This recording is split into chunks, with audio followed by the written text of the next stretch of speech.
हमारे मोदी जी भी 12 साल से लगभग वोट लिए हैं, 15 साल से, लेकिन बिहार को क्या मिला है?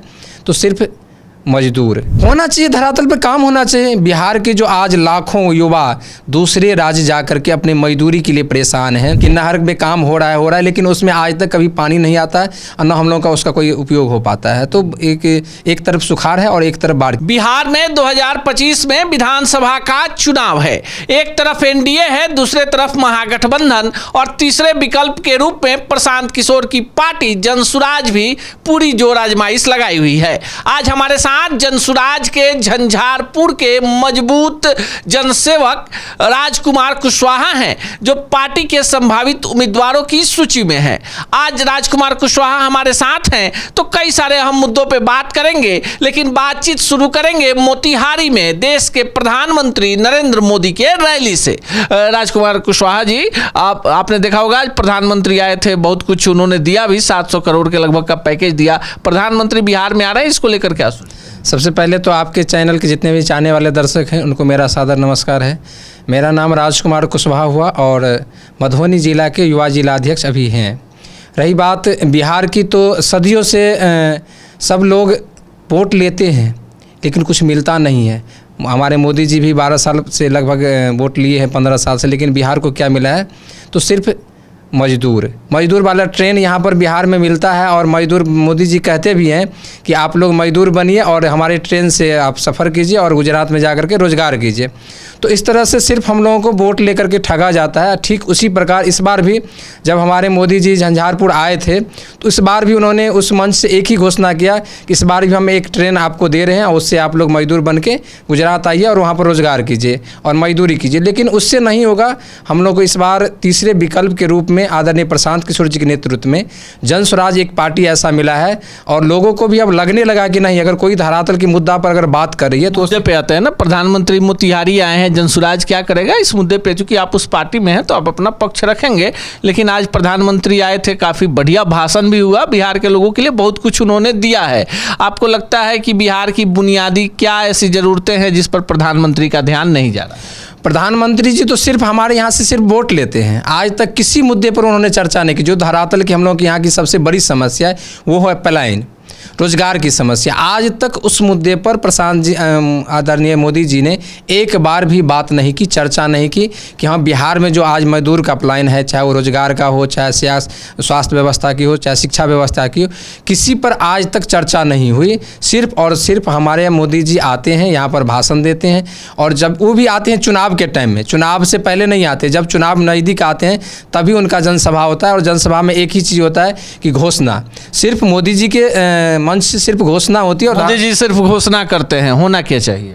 होना चाहिए, धरातल पे काम होना चाहिए। बिहार के जो आज लाखों युवा दूसरे राज्य जा कर के अपने मजदूरी के लिए परेशान हैं, वो बिहार में शिफ्ट होना चाहिए। यहाँ पर कल कारखाना लगना चाहिए, यहाँ पर लोगों को रोज़गार मिलना चाहिए, यहाँ पर भी अच्छी स्वास्थ्य व्यवस्था होनी चाहिए, यहाँ पर भी अच्छी शिक्षा व्यवस्था होना चाहिए।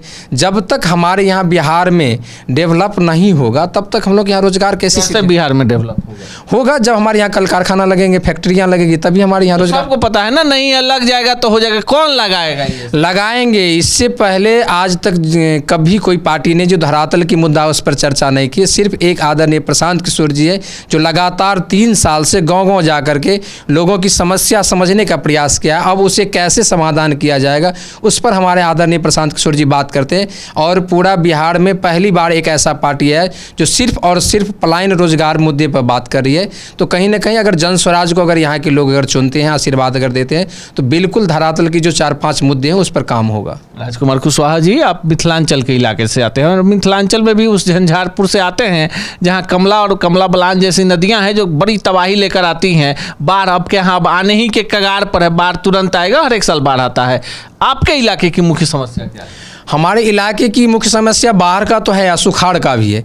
बरसात में क्या होता है, ज़्यादा पानी आने के कारण हम लोग बाढ़ में तरस रहते हैं और जैसे बाढ़ का सीज़न ख़त्म हुआ तो हम लोग सुखाड़ में आ जाते हैं, क्योंकि वहाँ की जो नहर की व्यवस्था की गई है वो सिर्फ व्यवस्था अभी तक किया ही जा रहा है। बरसों से सिर्फ हम लोग देख रहे हैं कि नहर में काम हो रहा है, लेकिन उसमें आज तक कभी पानी नहीं आता है और न हम लोगों का उसका कोई उपयोग हो पाता है। तो एक तरफ सुखाड़ है और एक तरफ बाढ़ की समस्या है। और रही बात बिहार की, जो हमारे झंझारपुर झंझारपुर की मुद्दा है वो लगभग पूरे बिहार की है। सबसे बड़ी मुद्दा हम लोग के अगर झंझारपुर की बात की तो वहाँ भी पलायन की है, बेरोजगारी की है। तो आप क्यों चुनाव लड़ना चाहते हैं? आपको प्रशांत जी ऐसे ही पैदल घूम रहे हैं, प्रशांत जी कहते हैं कि भाई हम चुनाव में नए लोगों को मौका देंगे, आप भी नए हैं, तो आपको क्यों लग रहा है कि आपको झंझारपुर से टिकट मिलना चाहिए? देखिए, झंझारपुर से टिकट इसलिए मिलना चाहिए कि हम लोगों ने लगातार 15 साल से धरातल की जो मुद्दा है उस पर हम लोग बात करते हैं, और लगातार 3 साल से हम लोग गांव-गांव की जो छोटी छोटी समस्या, जैसे किसी को वृद्धा पेंशन नहीं मिल रहा है, किसी का इंदिरा आवास की समस्या है, किसी का राशन कार्ड में से नाम कट गया, किसी को राशन कार्ड बनाना है, तो इन सब छोटी मुद्दों पर हम लोग बात करते हैं। और जो हमारे यहाँ के जो विधायक हैं, हमारे यहाँ के जो सांसद हैं, वो सिर्फ और सिर्फ चुनाव के टाइम में वोट लेते हैं, और वोट लेने के बाद आज तक उन्होंने एक कार्यालय खोला हुआ है। और विधायक जी की अगर बात की जाए तो वहाँ पर आज तक जो 15 साल से हम लोग के झंझारपुर की जनता की वोट ले रहे हैं, आज तक वहाँ पर एक कार्यालय भी नहीं खोला है। अगर हमारे यहाँ लोगों को अगर उनसे मिलना होगा तो कहाँ जाएंगे? ना उसका कोई मोबाइल नंबर है, ना उसका कोई ऑफिस है, ना उसका कोई कॉन्टैक्ट है, तो सिर्फ हम लोगों को वोट लिया जाता है और ठगा जाता है। मनीष कश्यप को जानते हैं? जानते हैं, बिल्कुल जानते हैं, पहले से भी जानते हैं। किस रूप में? अभी बिल्कुल, जब उनसे पहले वो लोकसभा का चुनाव लड़ने की तैयारी कर रहे थे तो हम लोगों की अच्छी बातचीत होती भी थी पहले, और उसके बाद क्या हुआ कि वो बीजेपी में ज्वाइन कर लिए, तो हम लोगों का लिंक पूरा टूट गया। हम लोगों ने उसके बाद जब तक बीजेपी में कभी उनसे बात नहीं हुआ। जैसे ही वो लोग बीजेपी से रिजाइन दिए तो हमने उनसे एक बात हुई थी, और हमने बोला कि जनसुराज एक अच्छा प्लेटफॉर्म बिहार के लिए आया है, और जब हम लोग अगर बिहार में अगर बदलाव चाह रहे हैं तो क्यों नहीं हम लोग एक मंच पर आएँ और एक बेहतर बिहार बनाने का प्रयास करें। और वहीं भी अच्छा हुआ भी यही कि हम लोगों ने उनसे प्रयास किया, और 1-1.5 महीने के बाद उन्हें जनसुराज ज्वाइन किया। और अच्छा लग रहा है कि जनसुराज में अगर मनीष कश्यप आए, एक युवा चेहरे हैं, और आज बिहारों की करोड़ों दिल की धड़कन भी है, तो हम लोग कह सकते हैं कि जनसुराज के लिए और बिहार के लिए भी एक अच्छा प्लेटफॉर्म मनीष कश्यप बन के आएंगे।